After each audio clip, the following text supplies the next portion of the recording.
Welcome to Mobile Armor Radio, the podcast for all things Mecha. Jumpship incoming.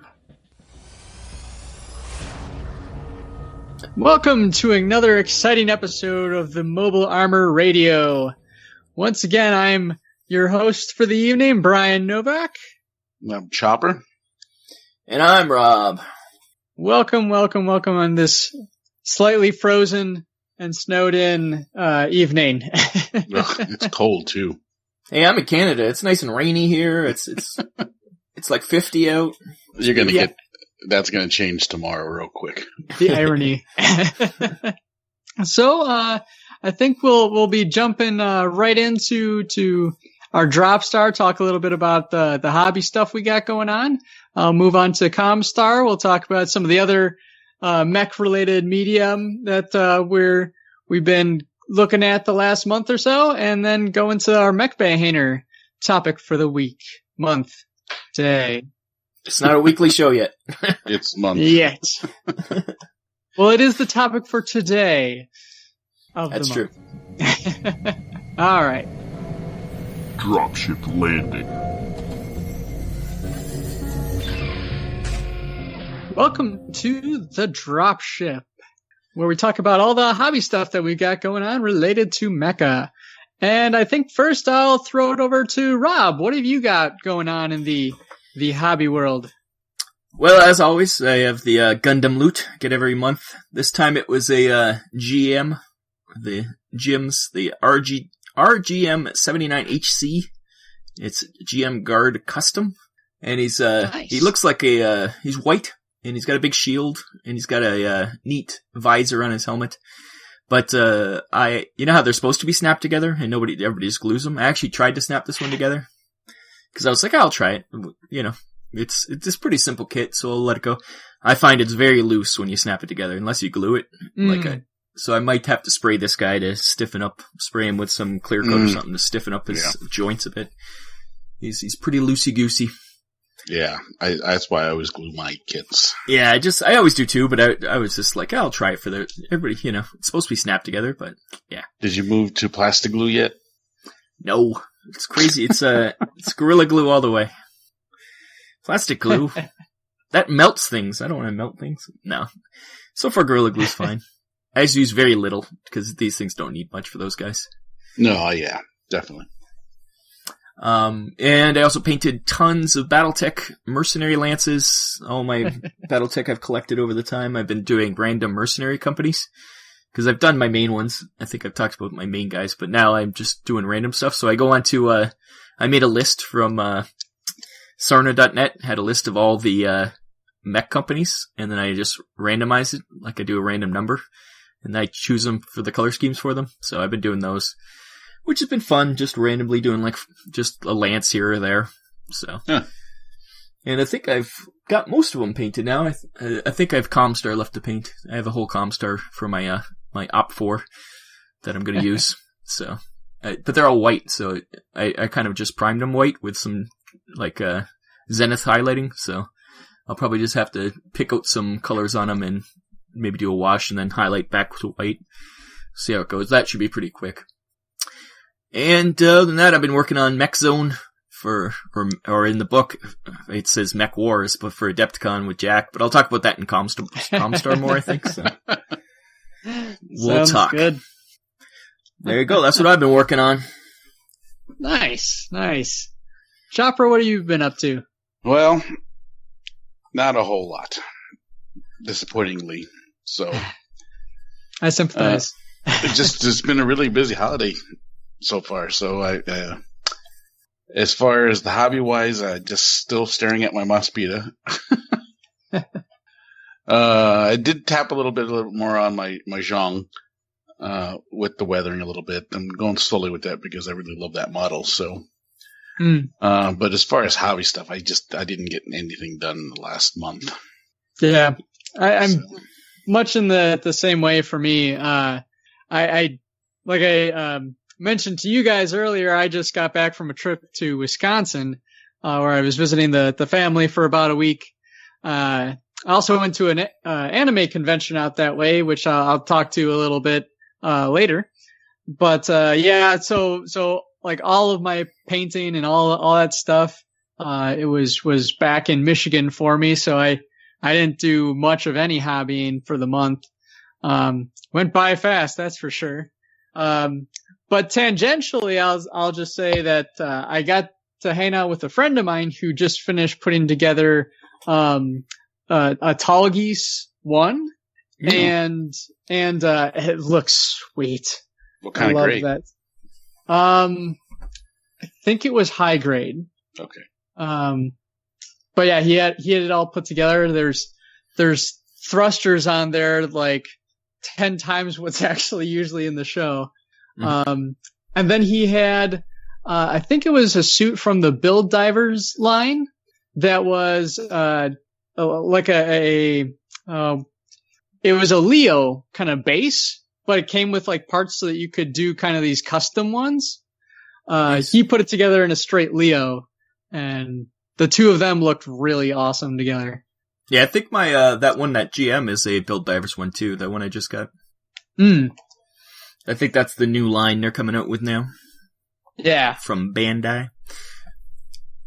Which seemed to be kind of neat, because what he was telling me is that it came with like 3 alternate like torsos and heads.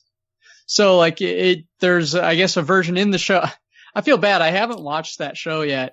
But I loved, Build Fighters and Build Fighters Try. I just haven't had time to get into Divers yet. But yeah, still picking away at my kind of 2, custom mech projects. The Escaflowne-esque fantasy one. I've got a few more pieces that I've kind of been collecting. Still kind of figuring out exactly how I want to put together the torso. I don't want it to be like a straight design from another model line or anything. I'd like it to be kind of a mishmash that somehow looks, all together like from the same thing. We'll see how that turns out. I've got much more green putty now. So, I think I'll just be using a lot of that. And then, I've been working a little bit more on the, on the Dead Zone side of things, the Iron Ancestor mech, that I'm styling up in the vein a la Gurren Lagann. I've been, toying around with exactly how I want to do that. Trying to get that one as 100% Mantic models as possible. And it's going to be really close. I think I get most of it, in Mantic, only. And the rest of it, maybe I might just magnetize so that I can take it on and off. There you go. So that's how I'm going to roll with that one. But, yeah, otherwise, it's really kind of just been planning things out, as opposed to actually doing. So, hope to get some more in here though in the cold months ahead. But we shall see. Yeah, speaking of putty, I got some Mr. Hobby, Mr. White putty. It's like the Gundam kind of brand of putty. It's weird. It's like liquid almost. Not liquid, but like really much softer than the green stuff or Milliput or anything like that. But I use that to modify up some trolls to ice trolls for Vanguard. It's a Mantic game. And, it's almost, you can almost like, you put it on, it's a consistency of like almost butter. Like and then it dries hard though. But it dries hard. Yeah, so you can really do some neat, fur effects and stuff with it. But this is also good for filling gaps on Gundams and stuff. But I just thought I mentioned that since you mentioned putty. It goes on like butter. Yep. Very, very liquidy. It's weird. It's like totally different thing. It comes in like, it looks like a toothpaste tube. But it's actually thinner than toothpaste. Like toothpaste would be thick compared to this stuff. So it's kind of weird. I was trying it out. Yeah. Mr. Hobby has some weird stuff. It's easier to get into the cracks of yeah. Of a plastic model kit. Yeah, you would put it in and then like scrape it off and it would really just go in the because I think that's meant to be a filler, whereas green stuff or Milliput or whatever you want to call it, Knead-A-Tight, that's generally for sculpting. Yeah. Yeah, but I still sculpt a little bit, but it wouldn't hold a shape like those would. Like this is definitely for just doing like, you could do ground effects on bases and stuff like that with it, or like you say, filling gaps mostly. Although I don't really notice on Gundam models, I don't really notice too many gaps. They go together pretty good. I guess if you screw up and it doesn't fit right, there'd be a gap that you could fill, but generally. I guess some people are that obsessive with even like a little gap would be. Well, yeah, there are some models out there who the lines that you see from just to connect the pieces is too much for them. Yeah, imperfection! So. Cool. Well, nice. Well, cool. I think with that then, I think we'll move right into the ComStar and talk about all the other stuff that we've gotten into this last month. Message from ComStar. All right, and welcome back to the ComStar section of the show. First off, we'll start with some news as well as the other kind of fun stuff that we've gotten into the last month. So one of the big ones that we had announced was that Sunrise, the folks behind Gundam, recently announced that they have plans to release a new Gundam theatrical film like every 1 to 2 years. That's a lot. I think I get the feeling it's all kind of a big snowball effect with the kind of fame or what's the word I'm looking for? The renown they kind of got from Ready Player One. I think notoriety. Notoriety, yeah. That they have this feeling that the market is ready. I know they have the Mobile Gundam narrative project already in the works, which is another, I think, Universal Century story. But as I understand it, they've got movie plans for almost every, or for a lot of the major ones. I'm trying to remember, the article is not loading for me, unfortunately, but we've got them up on the Facebook page. But I know Reconquista and G was getting one, which was kind of surprised to hear, simply because that one was kind of a failure. Maybe it's they're thinking they can redo it better now. I mean, even the director, after a while, he was like, "Oh yeah, guys, I'm really sorry. That one was I did not know what was going on." But yeah, so it's a really exciting time, and they actually have several like big posters that they've made to kind of showcase the different franchises they're going to be making these for. So really, really exciting Gundam stuff. Yeah, hopefully they can handle it like and don't oversaturate like Star Wars kind of did. Where 1 a year, or even, I think Star Wars was even doing 2 a year at one point. That's too much, but hopefully if they can keep on just I'd say 1 every 2 years is a better schedule. 1 a year, that's saturating the market quite a bit. Yeah. But hopefully they'll figure it out. Quick. Yeah. Plus, I feel like if they did it so back to back, it would be like 70s sci-fi where it's just rehashed scenes. Or even, I guess if they do like the Matrix where they film them all, like keep just filming them all back to back, where you can get 3 out in 3 years. Well, it was like 2 out in 2 years, but something like that where you film a couple back to back and wait a year, maybe they could do it that way, but. Yeah, I suppose. It's all about the money, I guess. If they're putting lots of money into it, it's can do it, right? Or, and getting the right writers. But I trust Japan for the writing more than I trust North America, so. I think they won't screw it up too bad if they keep it they don't Americanize it too much. Yeah, I think multiple directors and writers and stuff, I think keeping a diverse cast is like what's let Marvel kind of get away with it for a while, is that it while still kind of being a cohesive vision. It's not the same story. Yeah, you're right. Yeah. And that it's across the different franchises too. It's not just going to be Universal Century stuff, which I think is good because they got quite a variety of pretty solid entries in there. So yeah. I trust them. Rob, did you have another story you wanted to share? Yeah, the other big one is coming from Netflix, is that they're doing a bunch of new anime coming out. No, they announced a bunch of series. I think it's all based on how well Castlevania and Voltron have been doing with Netflix. But the big one for us is Pacific Rim anime is coming out, which it's almost a a no-brainer to put Pacific Rim into an anime, but with the production values of Netflix, not just some, straight to DVD kind of thing or straight to on demand, but Netflix as a big company might do it right. And I don't know if Guillermo del Toro is going to have anything to do with it, but hopefully you get some input at least. And we get some cool, I don't know how they're going to do it, if it's just going to be like maybe a prequel or like the original attacks and stuff, but that'd be interesting. You think, or in between the 1 and 2? I mean, that's always a good spot to start. But there's not much happening in between 1 and 2, right? All the monsters aren't around much, and they've been gone for a while, so I think it'd have to be either a prequel or a sequel. Like, that's the only way really to do it, but... Mark 1? Start from the Mark 1? Yeah, that's what I was thinking. That'd be kind of cool. Yeah. Because they allude to a lot of those early Jaegers. Yeah. So so that's fun. That's going to be big and fun. I think that's all the news I have. There's tons of other stuff coming out. There has been a lot of game announcements. Even there's been a little bit of the new Robotech miniatures game coming out from Japan. Or actually, it's Hong Kong, a Hong Kong company.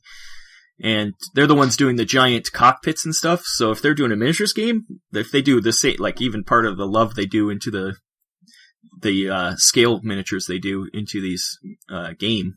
I don't even care if the game's good. It's just you get some nice Robotech miniatures that aren't super complicated. Maybe that'd be kind of fun. Or out of print. Or, well, you can get the Robotech Tactics, especially on Black Friday, was $25 for the starter set, which was selling for $120 when it came out. You can get that so cheap. Look. Oh yeah. Is it still going, you think, for Cyber Monday? Yeah, it could be. Yep. But yeah, it's good deals if you want to get Robotech Tactics because they're just selling that off. I know Miniature Market had it on for cheap, but this new company, yeah, that'd be exciting. Hopefully that'll happen. It's called, what's the company called? I don't remember. It's got, Kids Logic. It's called Kids Logic. Yeah. Yeah, it's still $25 in Miniature Market.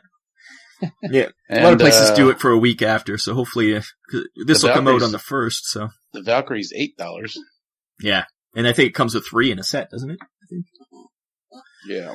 Yeah. Oh, there's good deals if you want it all over the place. They're selling, well, we saw it for pretty cheap at Gen Con even. The Tactics. Yeah, not that cheap. They were $20.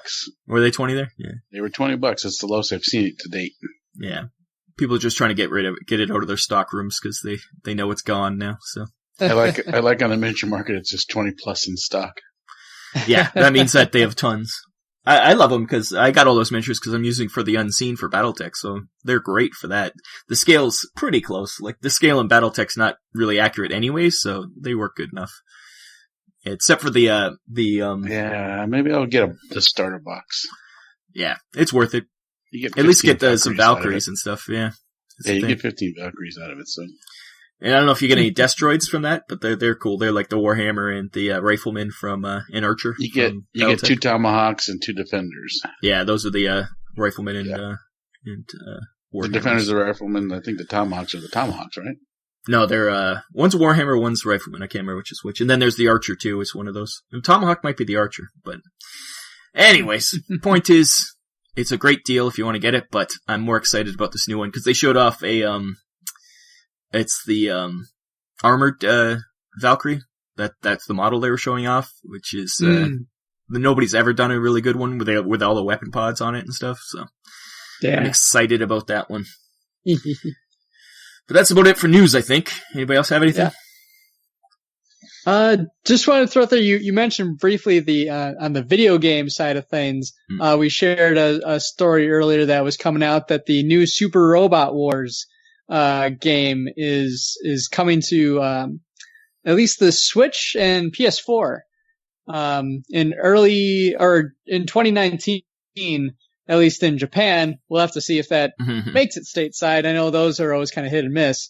But that one, for those that didn't see the trailer or don't know what Super Robot Wars is, basically it's just a big mashup of all these different mecha franchise all into one fictional universe where they have to fight each other and they do a whole lot of in-jokes with one another. And it's a hoot, to be sure. Some of the new entries, to the series this time around is that, Cowboy Bebop and Arcadia of My Youth So the Captain Harlock is going to be rolling around in this particular edition of the game, which I was a little surprised to see, just because normally it is just a kind of giant mecha across like all franchises. You got Gundam, Mazinger, Votoms, Gunbuster, Go Geiger, like That's everything is in this thing. I wonder if licensing wise, I wonder if that is even impossible to bring to the States. Well, yeah. Well, the interesting thing they've been doing recently with some of these games is that they are making the attempt to add English subtitles to them when they come out. Yeah. So you can import them. Yeah. And a lot of them are now, there's not even regions. A lot of the new video games, I don't think, have the region blocking like they used to. So exactly. Yeah. So odds are, if you got a newer console system, you might be able to get your hands on this. When it comes out, it looks like the English subtitles, I guess they mostly make them for like the Philippines and the Indonesia area, and Australia too, I think. Yeah, that makes sense. So it's not an official US release, but a lot of times you can get some of these games with English subtitles on them. I was gonna say, if it's dubbed into Australian, it'd be like, all of a sudden Harlock's like, the dingo ate my baby. That's almost English. We love you, all of our Australian viewers. Yeah. Before we move on from the news, what was the Gundam announcement that they were supposed to make on the 21st? I don't know. Did they announce something? I never saw anything. Posted a link that they were going to make an announcement to a new project. I think they were going to do a live stream to announce it on the 21st. And I think the news was supposed to drop on the 20th. Exactly. Unless it was about the movies, maybe. Well, they had the movies, and then I think part of the big announcement is that in 2020, for the Olympics, I believe. Oh, that's right. Yeah. They're going to be making a life-size moving Gundam statue. That's right. To be unveiled in Yokohama. So maybe it was the 40th anniversary stuff that they were talking about. And I think it was that giant statue. I remember that now. Yeah, they showed off with their concepts of it and stuff. Okay. So much Gundam news. I forgot also in the other news, for video game news is when this comes out, the expansion for Battletech will just have released. It came out on the 27th of November.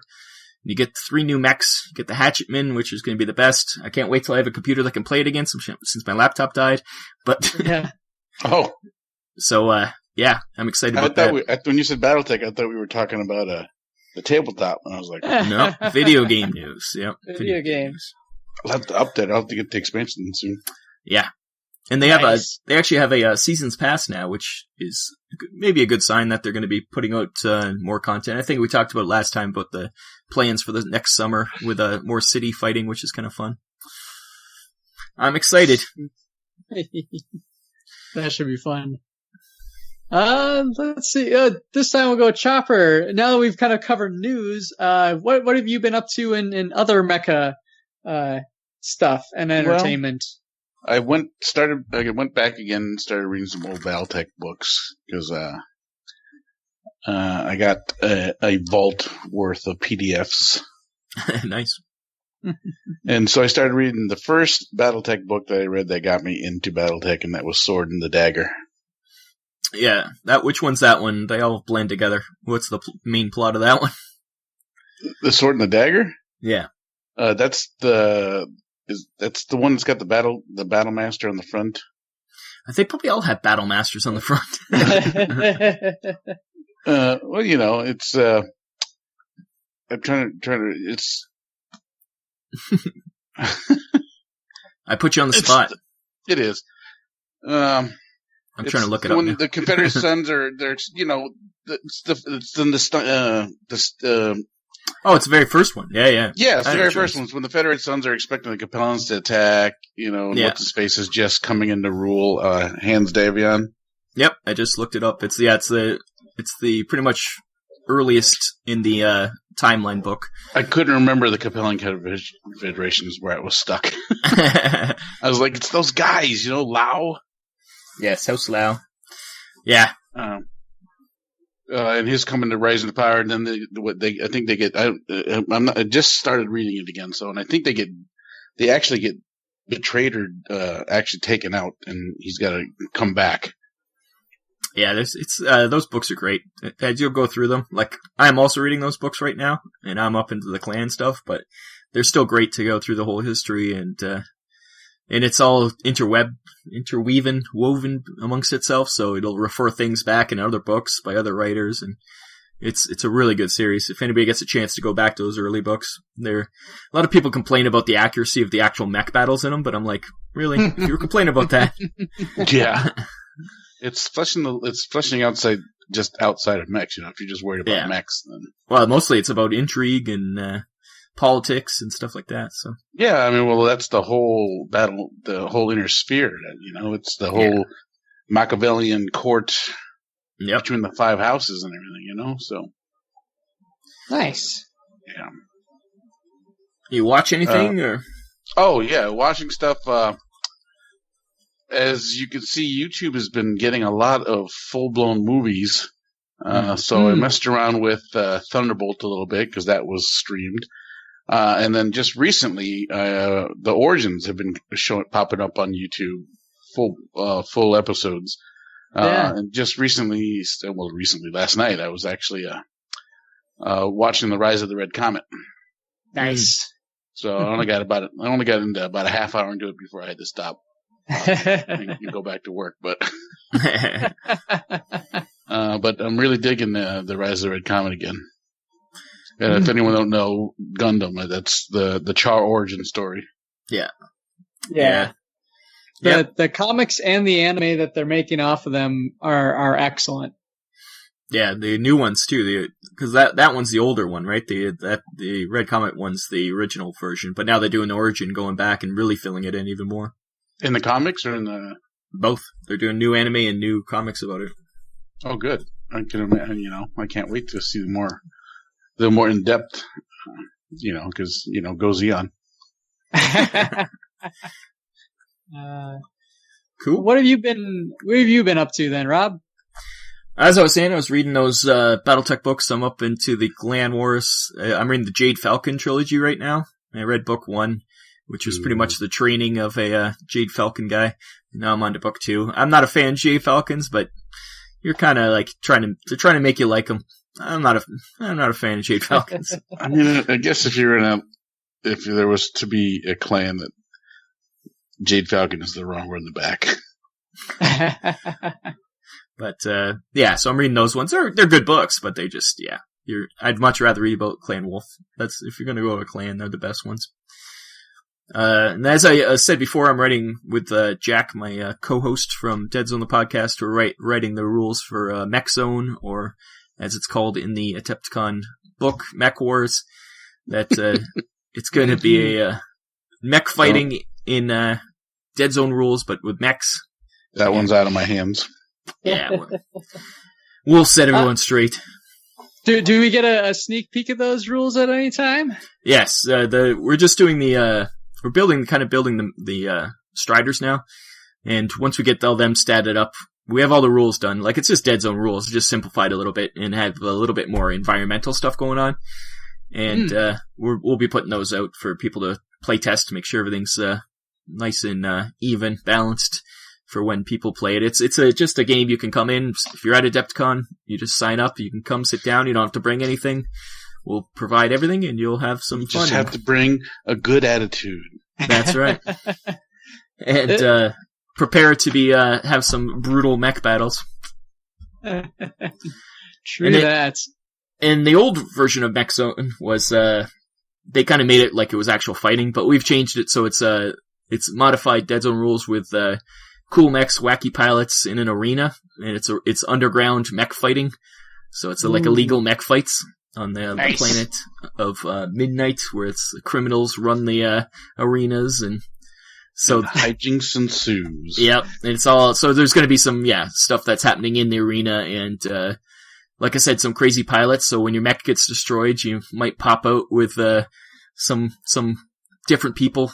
Well, some special appearances and some crazy things, and it'll be kind of fun. And hopefully everybody will have a fun time when we do it at Adepticon.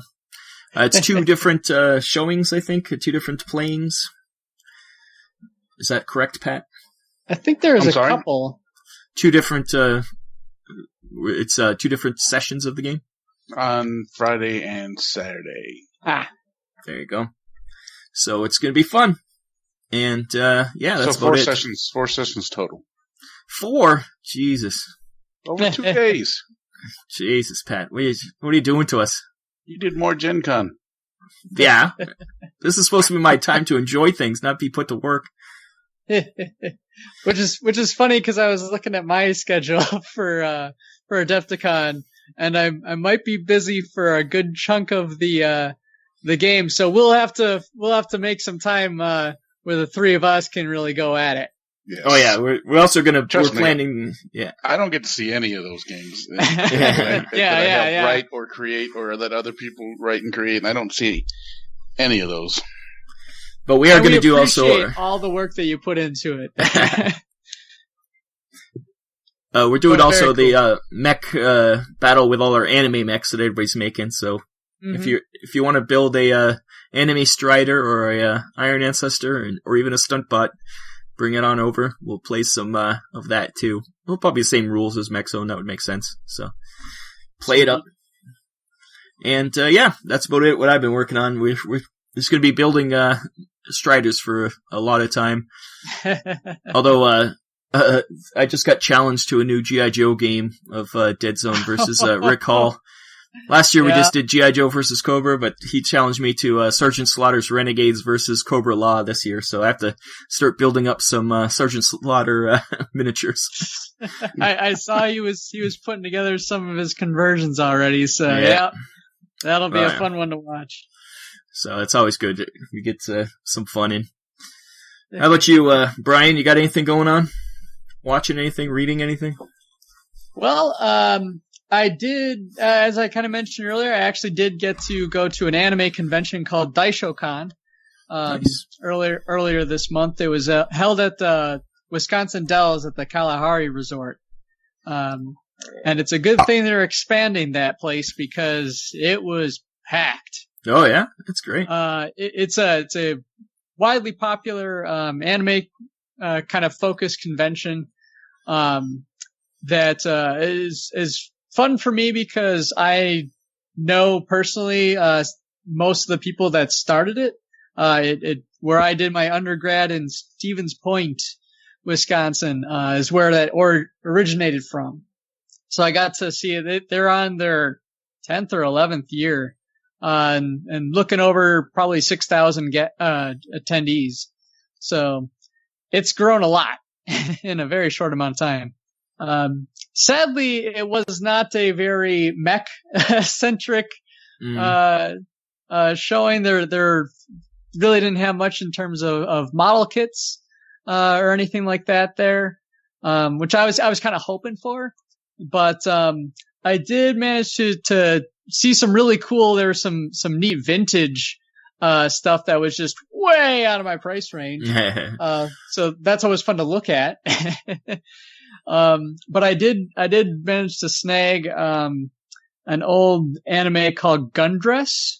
It's one of the Shiro Masamune's things. So the guy that did like Ghost in the Shell, Dominion Tank Police, Appleseed, and I have no idea if it's good or not. But I was looking at the back and they have one of those, do they call them landmates in Appleseed? The mech designs where it's got like, the 2 little arms of the actual person and then they got the mech arms behind it. That's the thing that Infinity ripped off pretty, solidly for all their miniatures. All their tags are like that. Yeah, steal from the best. And it was just something I saw that art on the back and I'm just like, well, this is definitely my aesthetic right now. So, I've been still on a cyberpunk kick. So, I'm looking forward to watching that. Trying to think of other things. I did get to, while there wasn't much mechs to be spoken of, I did get to be a guest at a friend who runs basically kind of a talk show and a bunch of different events at the convention. It's the Takoyaki Entertainment, and I'll make sure we get a link to them in the show notes. But it's a great group of people. They do things like Whose Line Is It Anime, a lot of improv and stand-up stuff. So great comedians as well as great people. And they host a late night style talk show where I got to appear as a guest and talk a little bit about Mobile Armor Radio. Got to clue people in, even handed out a business card or two total. So hopefully we get some more people checking out the show from that. And if you are coming from there, welcome to the show. It was great seeing you all, and I'll definitely be doing that again.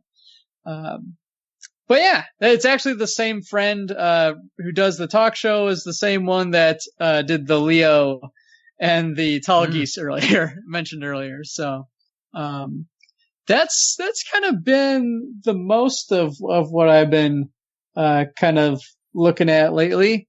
Got plenty of other stuff to do and projects to work on. So yeah, I have just been really busy the last month. So that's about all I've really been up to. Yeah, it's hard not to.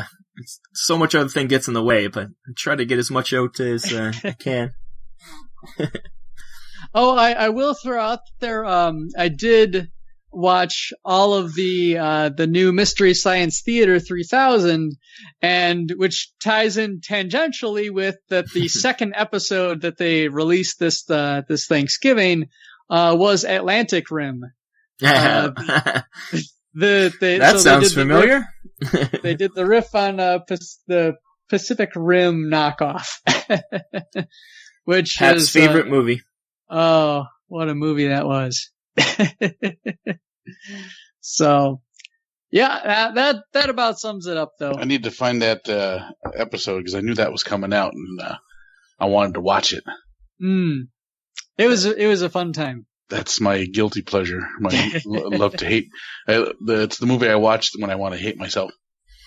Speaking of Pat's recommendations, he recommended that review of Gungrave? No, what was it? Gunhead on Brandon Tenhold or whatever, those Brandon reviews movies on YouTube. I've been watching all his stuff now. He is so funny. Yeah, it's funny. So you got to watch the Deathstalker one. Watch the Deathstalker one. Oh, I laughed hysterically during the whole Deathstalker one. Yeah, he just reviews B movies and B slashers and yeah, he just makes fun of them and points out fun stuff. Yeah, and most of the time he is a really good one. But at the end, he's always like, "Oh, I make fun of it, but I love these movies. Like it's just his thing." So they're great. So he's not like I find like CinemaSins and things like that were like unnecessarily mean to movies. He just points out funny things and then he explains why he loves them, you know? So it's a great channel, I think. Nice. Oh, also, as we've been recording, some breaking news just coming in. News. Neon Genesis Evangelion is going to be streaming, it looks like the full series as well as 2 of the movies on Netflix is going to be coming next year. Excellent. So people can be scarred all over again. Yeah. or catch up for whenever the heck the 4th new movie comes out. Yeah. If ever. Yeah. I haven't watched the new versions of it. I watched the original, and by the end it's just like, what is going on? So I don't know if they continued that with the new versions, but yeah, it was crazy. At first, it's just them fighting the alien robot or alien monster things, but it goes crazy places. Yeah, it does. The new ones are really fascinating, in that it seems part retelling, but also you definitely get the feeling that something more is going on that might actually connect it to the original series in a unique way. So no confirmation on that yet. Yeah, gotta wait for the rest. Yep, gotta wait for the last one there. Cool. But But it's a really fascinating staple of the mecha genre. It's pretty different than most things that are out there for sure. But it's definitely worth checking out if you like to talk about Freudian psychology and whatnot. Yeah, it's like Gundam. If Gundam was like a psychological experiment on the watcher. That's what that is.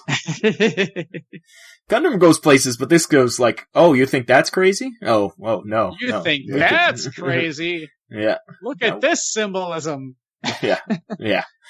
So, cool. Anything else? I don't know if I think we covered most of the stuff, right? That pretty much covers it, and hopefully we didn't take up too much time, because I imagine our next topic is going to be pretty interesting. We'll see. Now entering the MechBay Hanger.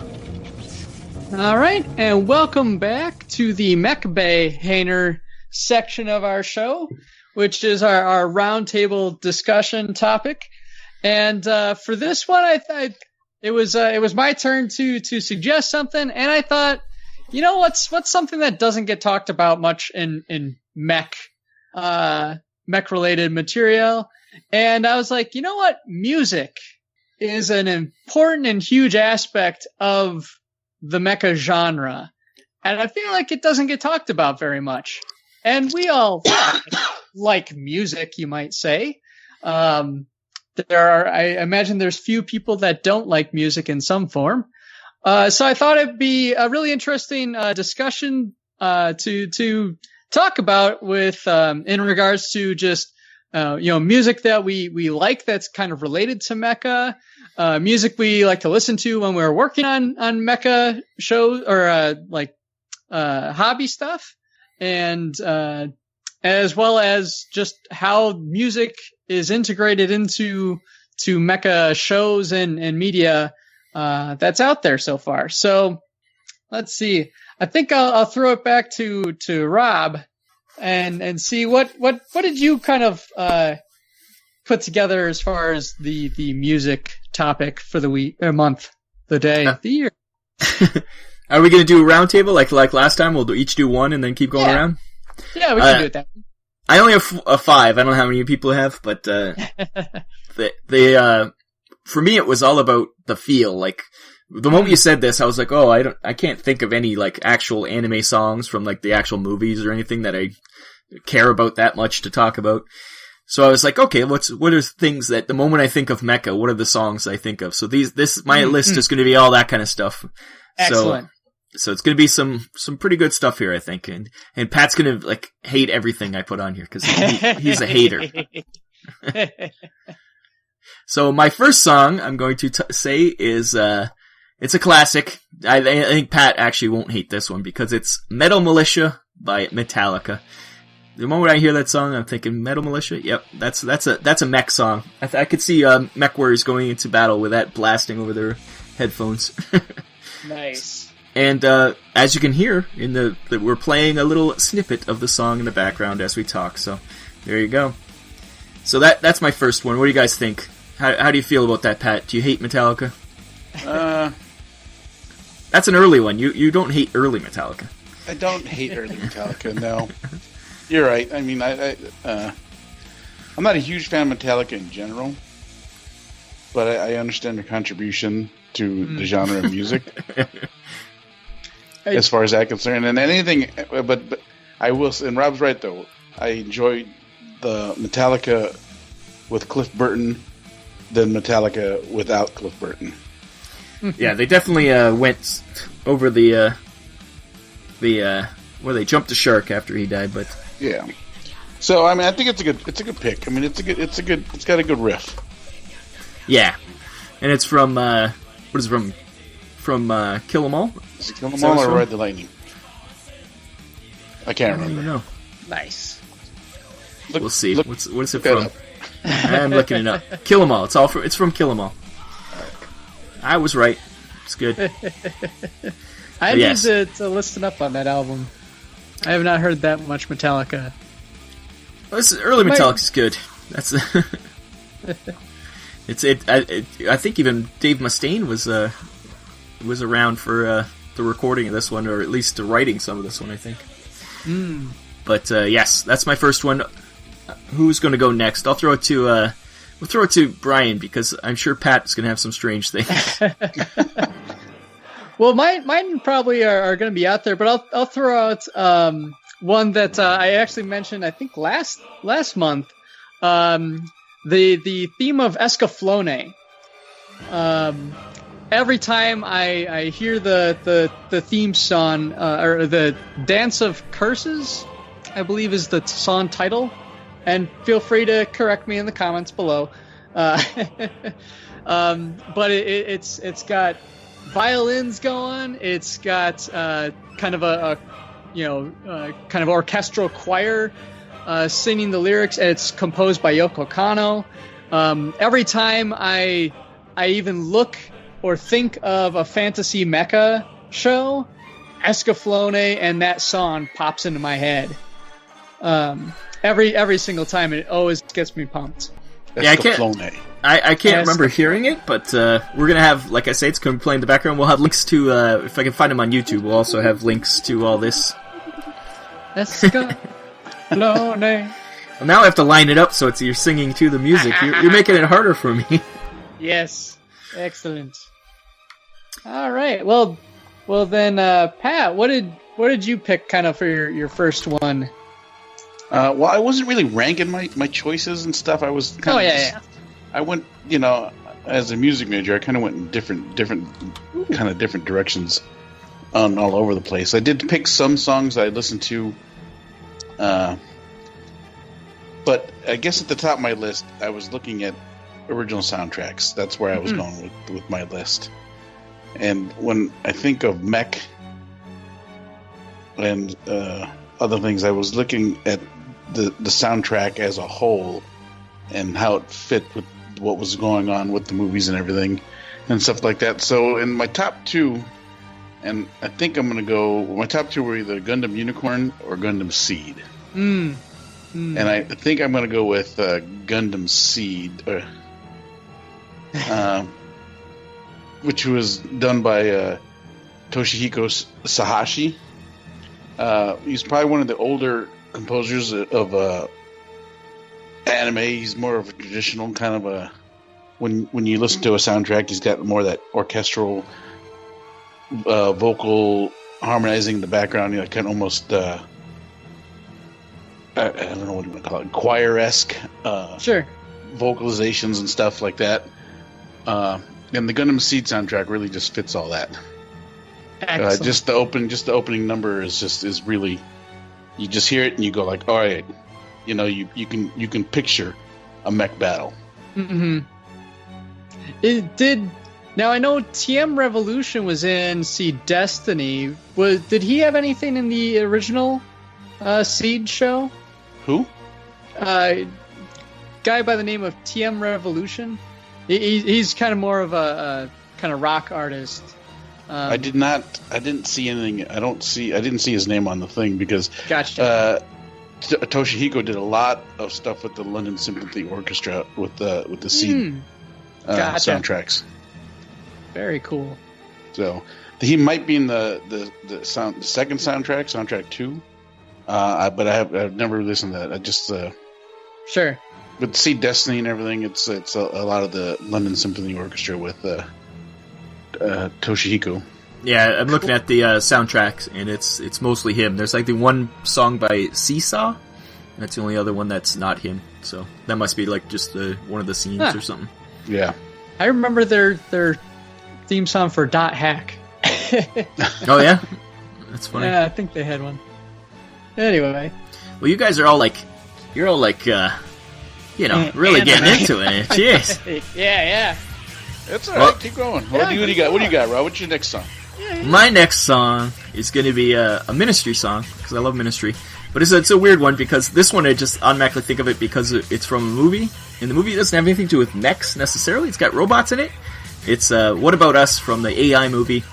And they're in the movie, actually, playing. It's in that scene where they're torturing all the robots at the Scrapper, kind of, like all the humans trying to kill all the robots. And it's this Ministry wailing out this song in the background. And That's pretty cool. yeah, it's watch the video for it. It'll be in the links, but it's. I do have a ministry song.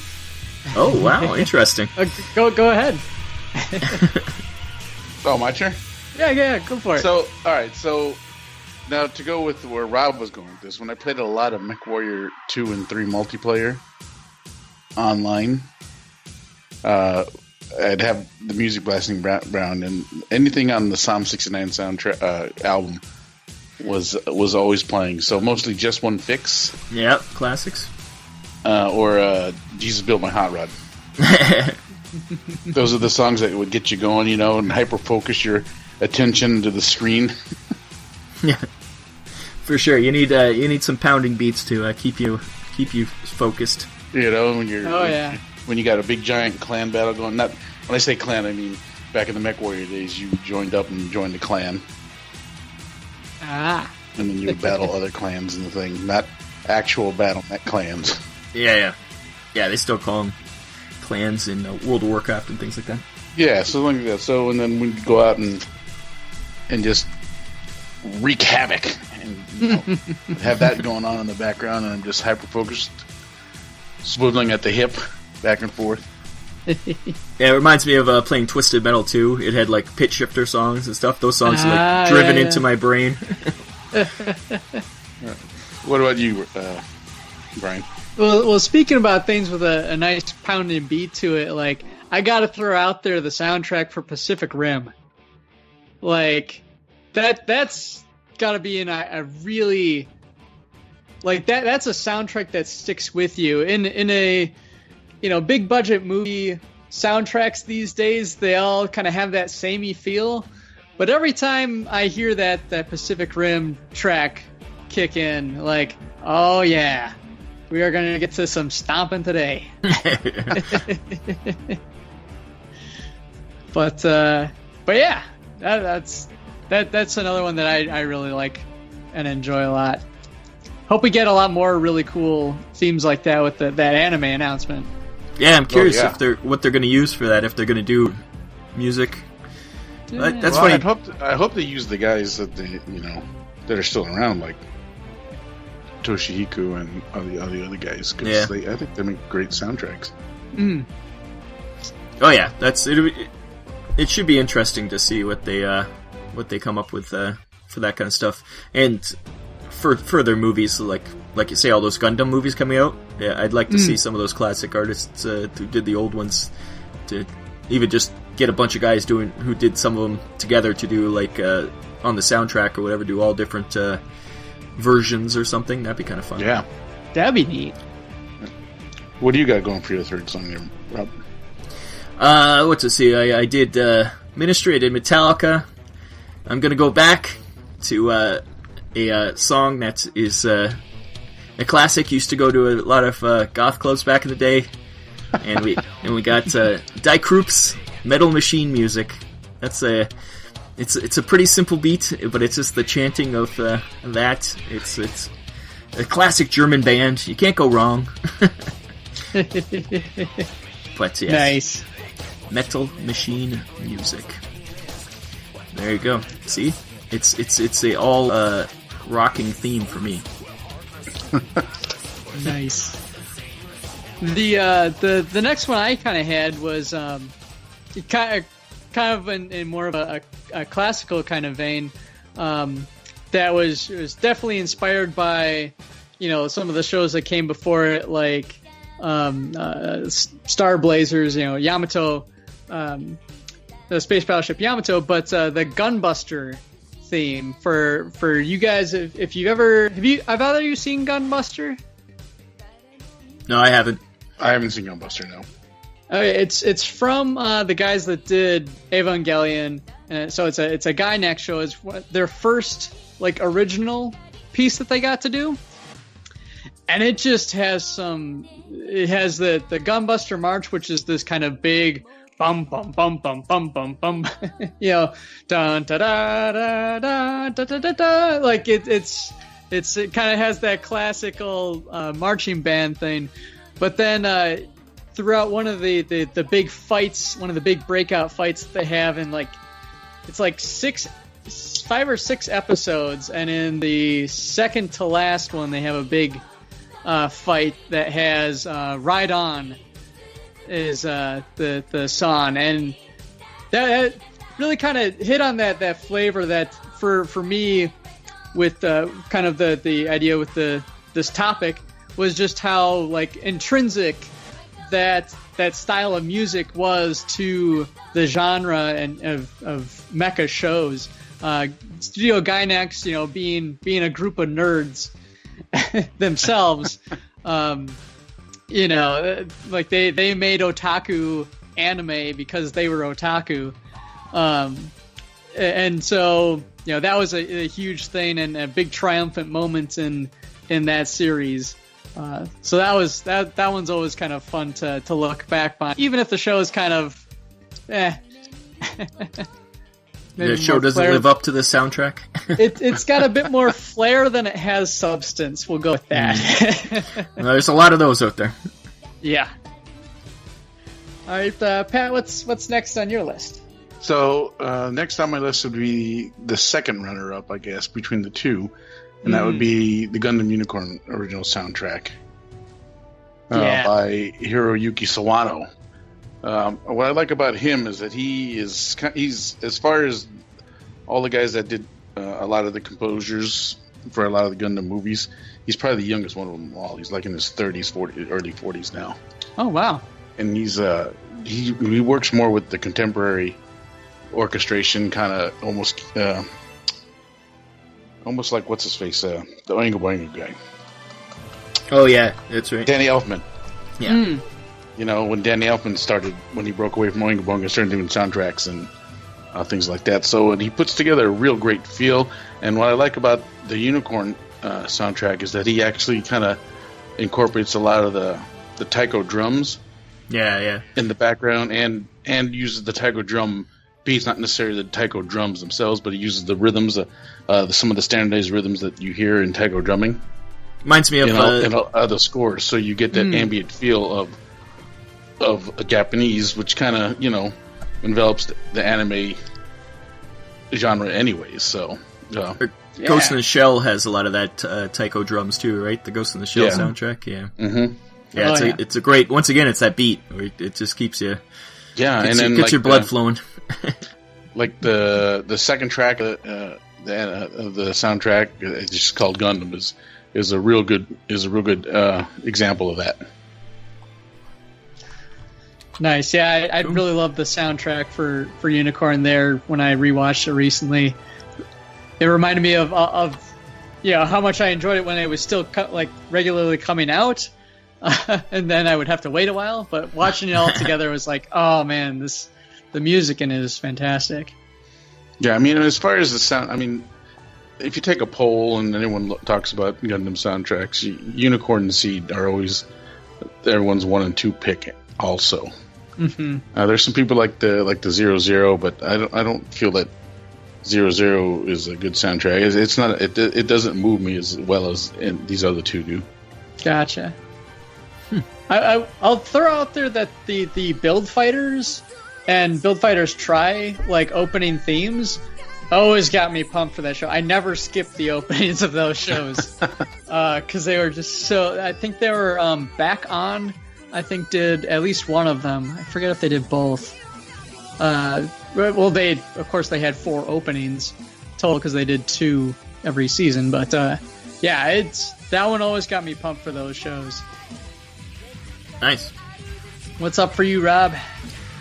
I'm gonna go for a Japanese band, but it's not J-pop. This is Baby Metal. Not Baby Metal. This is Mad Capsule Markets. They're pretty much like it's punk, I guess, but punk with a little bit of a electro kind of going on. They have a song called Crash Pow, and it's pretty much just them saying that over and over again. But once again, it's the beats and they're pretty cool. All their songs are in Japanese or really not correct English, but they're a great band. I don't even know how I stumbled across these guys. They might have actually been in an anime or something that I heard the song and was like, oh, I gotta check those guys out. But they always, maybe because they are Japanese, that I always associate them with anime. And great song, check it out, Crash Pow. Nice. I know of the kind of punk flavor. Definitely want to throw out there the Gurren Lagann soundtrack, which if you've never heard, it has a really kind of fascinating mix of some J-pop in there, but they've got a lot of rap. Like Japanese rap?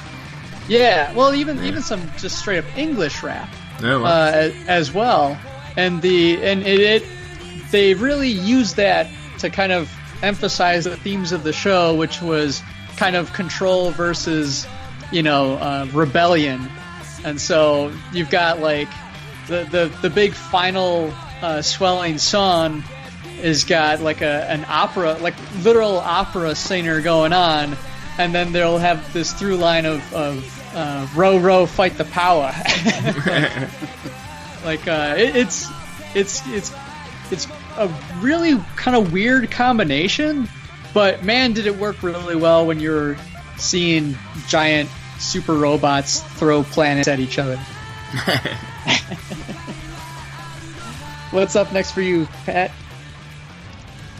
So now I'm looking at video game soundtracks at this point.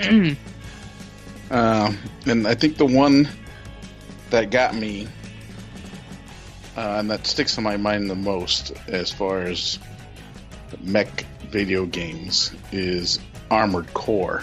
And the Armored Core 4 soundtrack, I think, is by far the best soundtrack of any of the Armored Cores.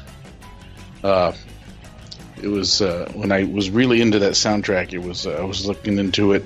It was composed by a guy named Kota Hoshino, who was basically just exclusively a video game composer. Nice. And it's got a really good feel, and it just the ambiance is just was really great for that video game, and it really kept me raptured in the video game. And it's a testament when I don't shut the music off in the video game. Yeah, right. I always used to turn the music off for sure. Yeah, and I didn't turn the music off on Armored Core 4, so... Yeah, it was made purposely for that series? Yeah. Yeah, so they can tailor it to the game, too, so they know the feel they want to get from it, and they can make the music purposely for that, too, which is cool. Yeah. Oh, yeah. And he's done quite a few of the Armored Cores, but I think Armored Core 4 is the best one out there. Nice. Yeah, I sometimes go to a website called like OCR Remix, and it's people like remixing mostly game soundtracks and doing some fun stuff with them. And the Armored Core stuff is always excellent. Cool. Yeah. Who's next? Rob? I'll go back to Rob. This is my last one that I thought of, and it's because of the music video for this one. Because when I first saw it, I don't even know when it came out. I guess it would have been, I don't know, mid-2000s, maybe even earlier than that. It's Linkin Park, Points of Authority, which Points of Authority is spelled really weird, but it's an anime music video that they did themselves. And it's mechs versus aliens. I remember when that came out. Yeah. The song's pretty cool, but the video really makes it really good. Like, I like the song. They actually have a lot of different versions of this song, which they remixed a lot, and there's some good remixes of this song. But that video, it really sticks into my mind, because I was like, well, I like that song a lot, and then I realized, it's because the very first time I probably saw it was on Much Music, which is the MTV in Canada, and saw the video and was like, wow, this is amazing. Like, to see a band do, like, it's sort of computer generated. They're like, their heads are on robots and they're fighting things, and it's like, yeah. I'm not a huge Linkin Park fan, but that's, I think, their best song personally. So that's my last one. I think they even had a Gundam album. Did they have a full album? That's I know cool. one of their covers actually Linkin has. Park? Yeah. No. Yeah. I don't know if it's a full album. It might just be a couple of songs, but they have an album that's like the cover has a Gundam in the background, and the lead singer is Chester is in Earth Federation gear. Yep. Well, it's called 1,000 Suns. They gave him it is 1,000, and they gave him a model kit. Yeah. I didn't know that. That's cool. They must have been a big fan. Oh yeah, they They were pretty awesome. Speaking of kind of U.S.-based artists really embracing it, have you guys heard Andrew WK's stuff? Yes. He's a big fan.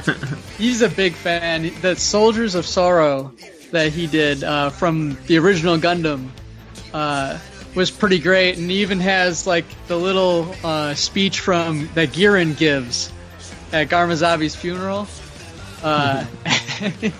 He gets your blood pumped, that's for sure. That guy likes to party hard. It's almost like he's known for that. Yeah. What else do you have, Pat? Last on my soundtrack, so once upon a time I played a game called Shadowrun Dragonfall. And that soundtrack was phenomenal. Done by a guy named John Everest, who then did a soundtrack for a game called Battletech. That Battletech soundtrack is fantastic. And it just goes with the game. It's one of those soundtracks, again, I don't turn off when I'm playing the game. Mm-hmm. I didn't do it for Shadowrun, and I didn't do it for Battletech. And when I heard that Harebrained was coming out with Battletech, I was thinking, oh my god, hope John Everest is doing the music for the video game. And he did, and yeah, so that's my next thing, the battle sound. And outside of Mech, listen to the Shadowrun Dragonfall soundtrack. It's spectacular. Nice. Those are definitely some excellent soundtracks and excellent games too. Go check those out, fans. But my next one is one that actually was kind of the inspiration that initially got me the idea for this one. Was I mentioned a while ago that I watched Bubblegum Crisis for the first time, and that is just while not a pure mech show, it's got like Iron Man type suits and stuff like that, and they're fighting giant robots. One of the big key aspects of it is that there's a lot of music worked into that show.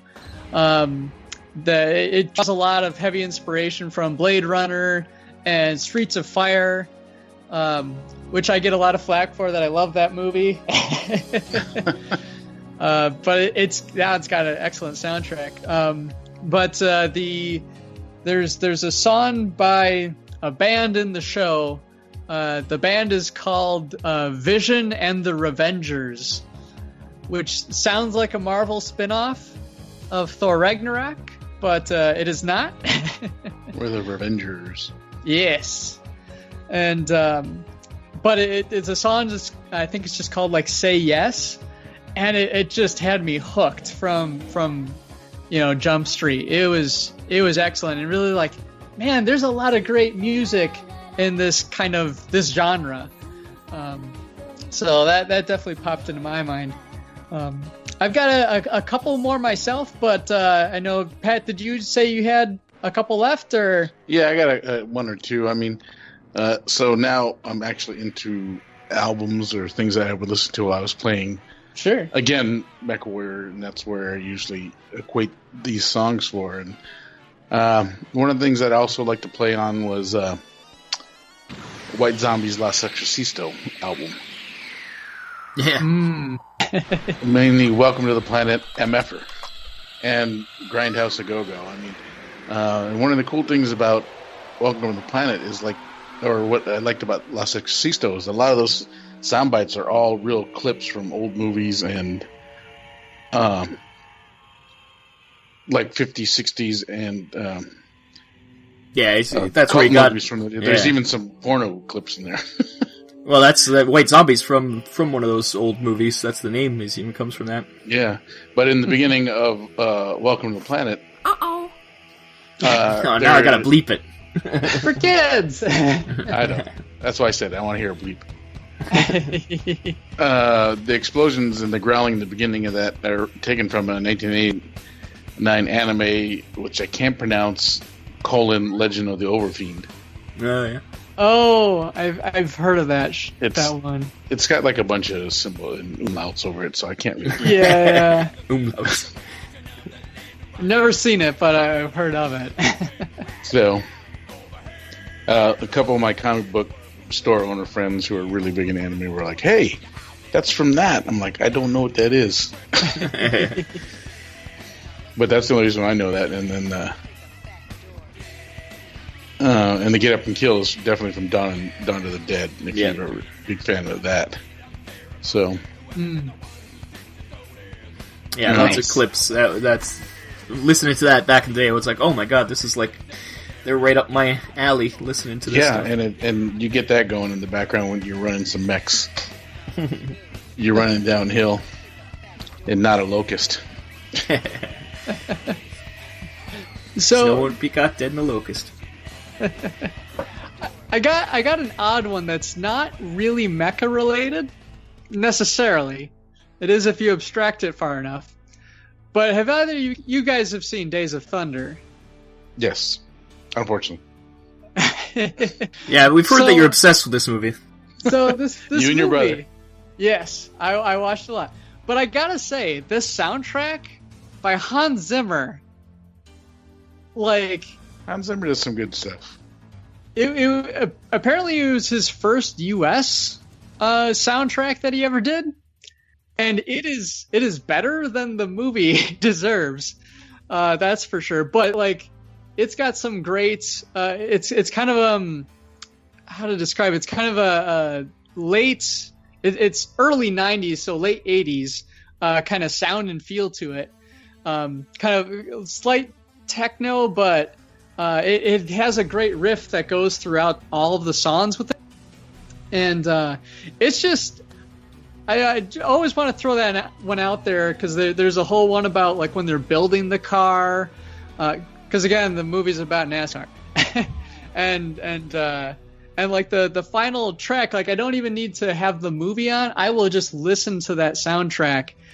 And it has that great kind of machine kind of feel to it in my mind. That's kind of why I wanted to throw it into the mix. It's a little out of the left field in this instance, but I've got one more that's more of a franchise overlook. So I got one more also. Okay, I'll turn it back to you, Pat. So my last album that I would listen to was Pantera. The album in particular is Vulgar Display of Power. Yep. That one, just from track 1 to track 11, was just hard pounding, great riffs. Vinnie Paul is a great drummer and knows how to lay down a groove, and that was almost perfect for, again, piloting a mech. If I was in a mech, those 3 CDs would be, or whatever digital audio we would have in a mech would be just blasting inside there. And now I'm thinking of Sabaton, Ghost Division, and all sorts of other fun stuff. Well, really cool. Well, I think the last one I did want to mention. And there's so many, and you're more than welcome to leave your suggestions in the comments below. But the last one, we would be remiss if we didn't mention Macross and Robotech in the same breath in terms of mecha shows tied to music. Almost too much tied to music. You might say that. And Robotech, like I do feel they did a really solid job, translating those songs that Min-Mei sings, and really kind of showcasing how important that was into the ethos of the show and the themes that it was really pushing. Where it wasn't that we just had mechs that could fire 1 billion missiles at our enemies. It was that we had culture that really won us the day. And I'll save that whole discussion for maybe another roundtable fun time. But I do want to mention the Macross show that continued in Japan, and the music that's within that. Have you either of you guys seen any of the other Macross shows? No, I've only heard of the craziness that is the. They get pretty crazy. So I'll just to throw out there because they take breaks, usually several year breaks between when they do a new addition to the show, and it actually lets it kind of refresh and keep pace with the times. And so in the original Macross and everything, we had that kind of classic 80s J-pop going on. Yes. With like My Boyfriend's a Pilot. I wasn't a big fan of those. And then there was Do You Remember Love, which is a pretty fantastic song.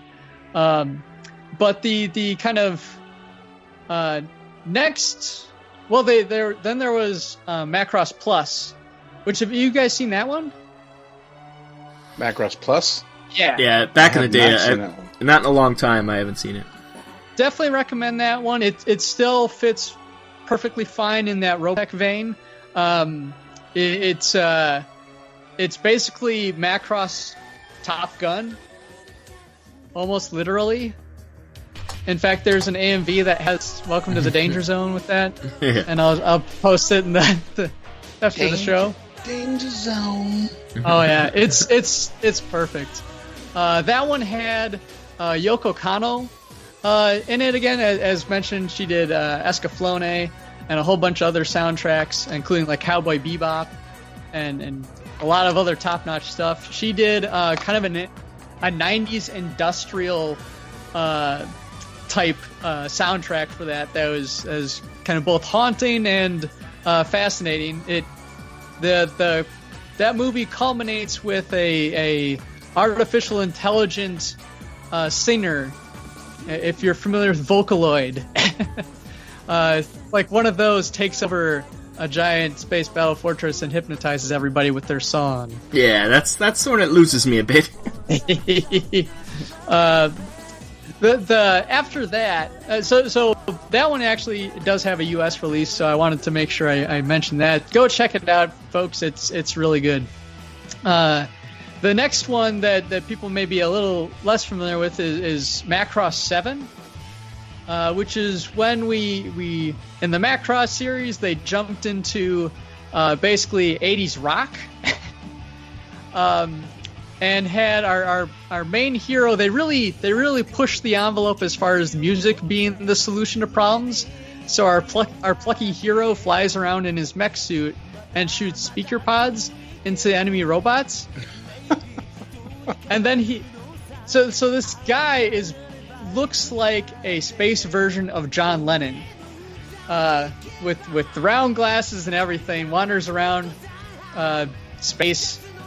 And his controller to pilot his mech is a guitar. Yeah, I remember seeing this back in the day too. Yeah. Yeah, and so he's part of a band called Firebomber, and they got basically the equivalent of Bon Jovi in Japan to do the songs for this guy. And I gotta say, there's a lot of great music there. So. Even if you don't watch the show, look up Firebomber, and which is the band's name. And man, I could rattle off like a dozen or so songs that are really great, including the Angel's Voice, which I got an AMV for that one. Flash in the Dark. It's been a while since I've listened to them, and I forget all their names. Submarine Street, old because it's 50-episode long show, and they sing the same songs for a bunch of them. Power to the Dream, all sorts of crazy fun stuff, and that one's more insane of a show. But after that, we get into Macross Frontier, which is a bit more Starship Troopers in the sense that the enemies are giant bugs. And but in that one, they kind of returned a bit to form where it was two singing women that were kind of idols, and but it was another kind of contemporary take on it. And once again, Yoko Kanno did the soundtrack, and individually they have a lot of great songs such as Northern Cross, Universal Bunny. I rattle off a whole bunch of songs so that Rob has to look them up and splice them into the show. You're a mean man. No, it's all right. What About My Star, Triangle. I think one's called Lion something. But what's really excellent about Frontier, and why it's another one that I recommend go listen to the soundtrack, is the show's finale does a giant medley that blends all of the, like 6 or so of the songs from these two different singers into one long song that's like 12 minutes long. And it's beautiful. It's fantastic. That one's, I've found a video on YouTube of a live concert they did. And if you look closely, you can see Yoko Kanno in the center of the stage. She goes by a different name when she's actually playing, which is like Gabriel Robin. But you can see her bouncing along on the piano with the songs. It's pretty great. And then to wrap up, there's the newest entry in the Macross series called Delta. And for that one, they did more of a return to that kind of J-pop, but it was more of a set of idols.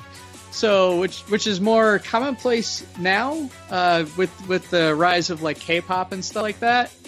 We see a lot more of like, you know, it's like a 6-member. Yeah, it's like a 6-member band that all sing. 6? That's not enough to be in a K-pop.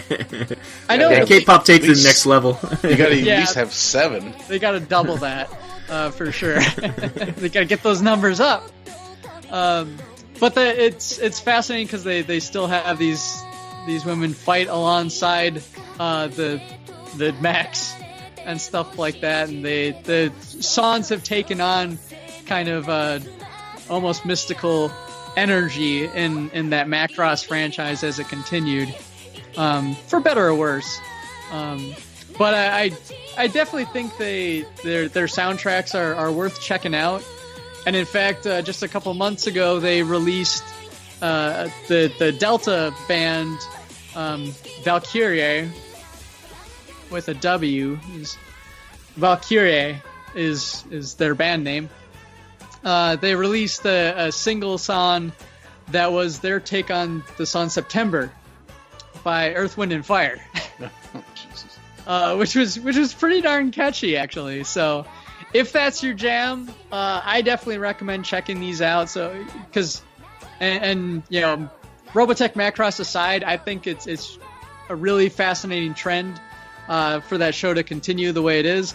Honestly, it's kind of the music's fault that I would say that the show is probably never gonna get a formal release stateside, because oh boy, would it be crazy to license all that music. Yeah, it's true. You'd be doing like a show and a half, if not 2 full shows for one. So definitely wanted to throw that out there and not just use this as a platform for me to gush about Macross and why everyone should watch it. But it's really fun, and if nothing else, just give the soundtracks a listen. Hey, you can call it Robotech. That's cool. I'm just messing with you. Robotech Delta. I just want to trigger some people. Yeah, you're causing trouble over there. Yeah. But no. So that definitely I think is kind of puts a fine feather in the cap of this discussion. Like I said, please right below or on our Facebook, what you're thinking. Probably on Facebook's better at the the Mobile Armor Radio Facebook page. We checked that out. We did never see the comments on the Podbean because they don't tell us when they're there. But yeah. Hopefully you guys have some different stuff. Yeah. We all seem to have similar taste in music, more rocking and that kind of stuff. So it'd be interesting to see if somebody has like more of the, like say K-pop or J-pop stuff and, or even other stuff like hip hop or rap or any of that. So please. Oh yeah. Let us know. Absolutely. What did you listen to when you played MechWarrior 4? 3. 3, sorry. And if you want Bryan to stop talking about Macross, feel free to leave that in the section below. I don't know if I'll listen to it, but it'd be fun to see. And if you want Pat to not call it Robotech, right below. Actually, don't do that because it'll just encourage him to do it more. So yeah. Ignore him; he'll go away. All right. Don't put gas in the fire. That's right. Or you'll run into a David Bowie song. All right. Well, with that, I think we're gonna start with the ExFil and wrap up the episode. Let's ExFil out of here. All right, and with that, I think we'll be wrapping up the episode for this month of November. Thank you all for joining us. Yeah, this is December. Covering the month it's almost of Christmas time. Yeah. Oh, man, it's going to be like a brand new year, the distant future. The next time you hear us. It's going to be good because we're going to talk about all the great mech stuff we got for Christmas. That's right. Yes, fingers crossed. Whose turn is it next time, anyways? It's mine. I think it returns back to Pat. Oh, we'll see what he's got going here. Yeah. Yeah. Next MechBay is best Mecha death. Best Mecha death. Just joke. That's just a joke. That's not true. Best Megadeth? Best Megadeth. But yeah, go to the Facebook page, Mobile Armor Radio on Facebook. Join us on Twitter, Mobile Armor Radio. Join us on Facebook. Yeah. If we had Instagram, I'd say join us on Instagram, but we don't have one. No. Nope. Enjoy the music that we've presented here. It's true. Have a Merry Christmas. That's right. Have a Merry whatever. Happy Hanukkah. That's right. Whatever your denomination determines. Or Merry Kwanzaa. I don't know. Just enjoy the solstice. Happy solstice. If you're a pagan, happy solstice. You could probably just say happy to any of those, really. Happy Christmas. Yeah, happy Christmas. Okay. Doesn't know have to be merry. Happy's always good. Yep, you want to be happy at all times. Come on, get happy.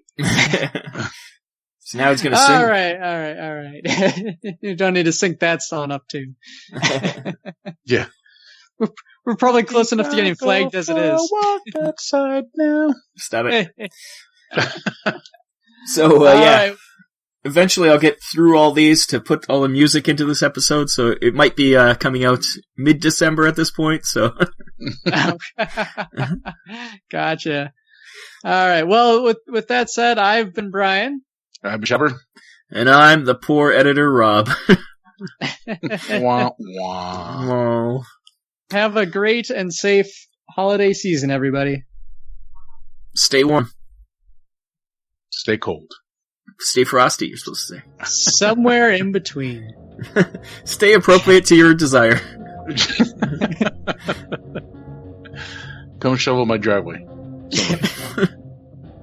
This has been Mobile Armor Radio. Join our Facebook group by searching for Mobile Armor Radio. Find us on Twitter @MArmorRadio. Find us on iTunes and visit our website, mobilearmorradio.podbean.com. Join us on the first of every month for more mecha discussion.